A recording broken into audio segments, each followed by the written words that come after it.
অম্বিকা কালনা বা কালনা পশ্চিমবঙ্গের পূর্ব বর্ধমান জেলার একটি ঐতিহাসিক ও ধর্মীয় শহর। এটি ভাগীরথী নদীর তীরে অবস্থিত এবং প্রাচীন মন্দির স্থাপত্যের জন্য বিখ্যাত। মন্দির নগরী কালনা বিশেষভাবে ১০৮ শিব মন্দির এবং রাজবাড়ি কমপ্লেক্স এবং বহু প্রাচীন মন্দিরের জন্য পরিচিত। একসময় এটি নবাব ও জমিদারদের অধীনে গুরুত্বপূর্ণ কেন্দ্র ছিল। এখন আমরা দাঁড়িয়ে আছি ১০৮ শিব মন্দিরে। এই ১০৮ শিব মন্দির ১৮০৯ সালে বর্ধমানের মহারাজা তেজচন্দ্র বাহাদুর নির্মাণ করেন।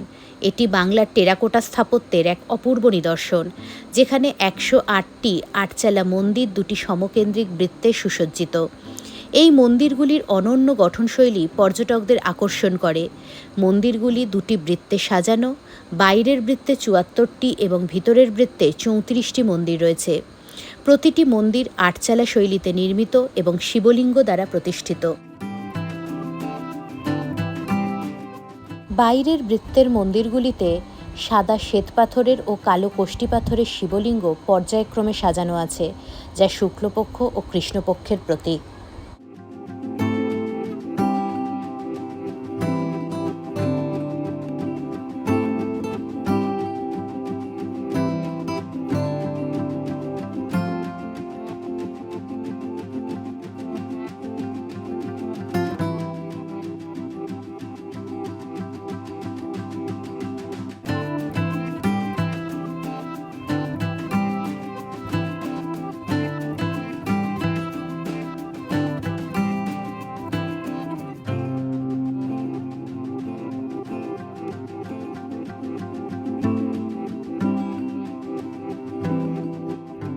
এখানে মন্দিরগুলির গায়ে সূক্ষ্ম পোড়ামাটির কাজ দেখা যায়, যেখানে রামায়ণ, মহাভারত ও শিকারের বিভিন্ন দৃশ্য খোদাই করা আছে। প্রতি বছর মহাশিবরাত্রিতে এখানে বিশেষ উৎসব হয় এবং ৭ দিন ধরে মেলা চলে, যা পর্যটকদের কাছে বিশেষভাবে আকর্ষণীয়।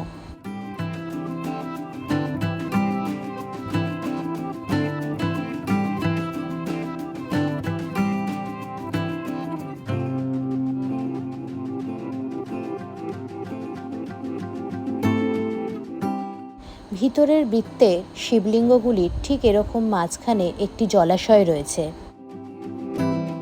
ভিতরের বৃত্তের সবকটি শিবলিঙ্গ সাদা মার্বেল পাথরের তৈরি।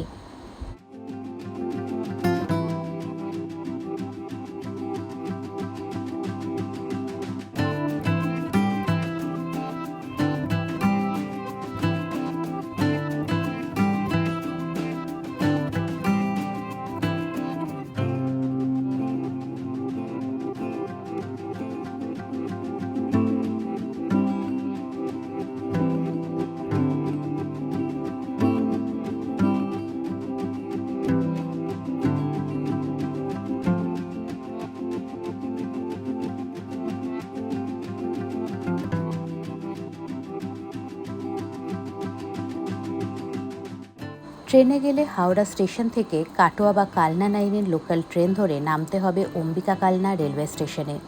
স্টেশন থেকে অটো বা টোটো নিয়ে ১০ থেকে ১৫ মিনিটে মন্দির প্রাঙ্গণে পৌঁছে যাওয়া যাবে। সময় লাগে প্রায় ২ থেকে ২.৫ ঘন্টা। বাসে গেলে ধর্মতলা থেকে কাটোয়া কালনা রুটের বাসে কালনা বাস স্ট্যান্ডে নেমে অটো, টোটো বা রিকশায় মন্দির পৌঁছে যাওয়া যায়। সময় লাগে প্রায় ৩ থেকে ৪ ঘন্টা। গাড়িতে গেলে কলকাতা থেকে NH-19 বা বর্ধমান রোড হয়ে কালনা পৌঁছানো যায়। দূরত্ব প্রায় ৯০ থেকে ১০০ কিলোমিটার। সময় লাগে প্রায় ২.৫ থেকে ৩ ঘন্টা।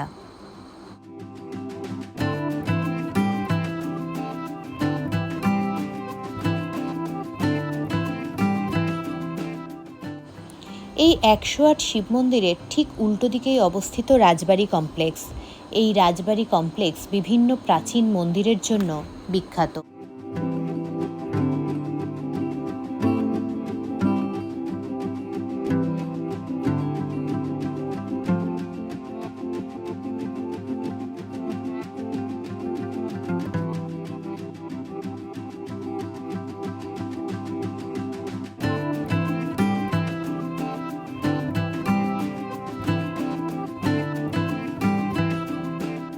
রাজবাড়ি কমপ্লেক্সে ঢুকে আমরা প্রথমেই দর্শন করব প্রতাপেশ্বর মন্দির। এই মন্দিরটি প্রতিষ্ঠিত হয় ১৮৪৯ খ্রিস্টাব্দে। এটি রাজবাড়ি কমপ্লেক্সের ক্ষুদ্রতম অথচ সবচেয়ে অলঙ্কৃত মন্দিরগুলির একটি। এটি রেখদেউল শৈলীতে নির্মিত এবং পোড়ামাটির সূক্ষ্ম কাজ দেখার মতো। রাজবাড়ি কমপ্লেক্সের অভ্যন্তরে প্রতাপেশ্বর মন্দিরের নিকটে এই বিশাল ছাদবিহীন রাসমঞ্চটি বিভিন্ন উৎসবের সময় ব্যবহার করা হতো। এবার আমরা প্রবেশ করছি লালজি মন্দিরে। এই লালজি মন্দিরটি 1739 খ্রিস্টাব্দে বর্ধমান রাজপরিবারের মহারাজা জগৎরামের স্ত্রী ব্রজকিশোরী দেবী দ্বারা নির্মিত হয়। এই মন্দিরটি মূলত ভগবান শ্রীকৃষ্ণকে উৎসর্গ করা হয়েছে। এই পঞ্চবিংশতি রত্ন মন্দিরটি সমশ্রেণীভুক্ত মন্দিরগুলির মধ্যে প্রাচীনতম। মন্দিরের সম্মুখভাগে রয়েছে একটি নাটমণ্ডপ এবং আর এক দিকে রয়েছে একটি পর্বতাকৃতি মন্দির, যাহা গিরি গোবর্ধন নামে পরিচিত।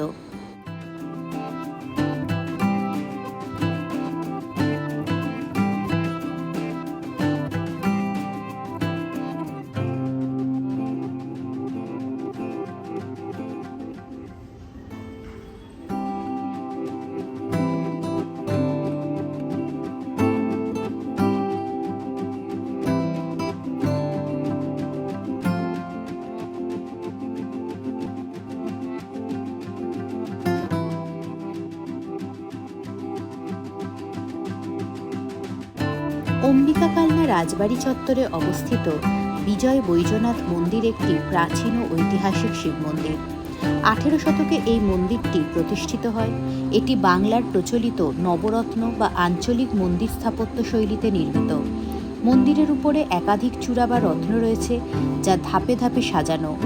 সামনে খিলানযুক্ত প্রবেশপথ এবং ছোট বারান্দা রয়েছে। গর্ভগৃহে শিবলিঙ্গ প্রতিষ্ঠিত।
এখন আমরা প্রবেশ করব কৃষ্ণচন্দ্রজি মন্দিরে।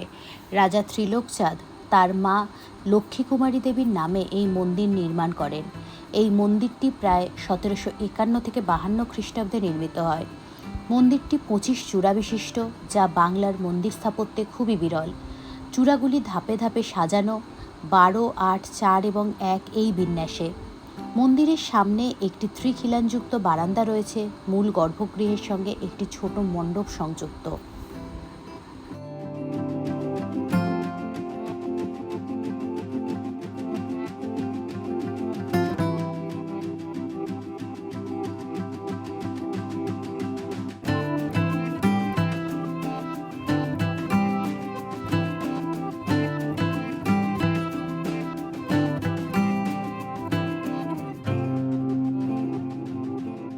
মন্দিরটির দেওয়ালে সূক্ষ্ম টেরাকোটা কারুকাজ দেখা যায়, যেখানে ফুটে উঠেছে শ্রীকৃষ্ণের জীবনের বিভিন্ন ঘটনা, রামায়ণ মহাভারতের বিভিন্ন কাহিনী, তৎকালীন বাংলার সামাজিক জীবন, রাজা রাজরাদের শোভাযাত্রা। মন্দিরটি শ্রীকৃষ্ণ ও রাধা দেবীর উদ্দেশ্যে উৎসর্গীকৃত।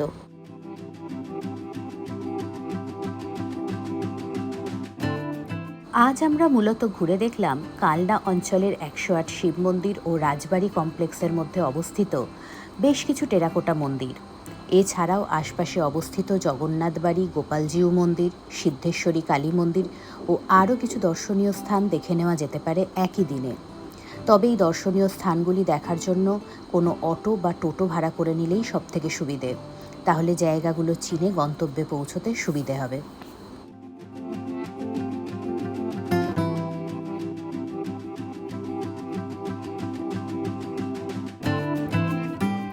আপনারা যদি এই চ্যানেলে নতুন হয়ে থাকেন তাহলে ট্রাভেল সংক্রান্ত আরও ভিডিও দেখার জন্য চ্যানেলটিকে সাবস্ক্রাইব করে নেবেন এবং সাথে থাকা বেল আইকনে ক্লিক করে নেবেন পরবর্তী ভিডিওর আপডেটের জন্য।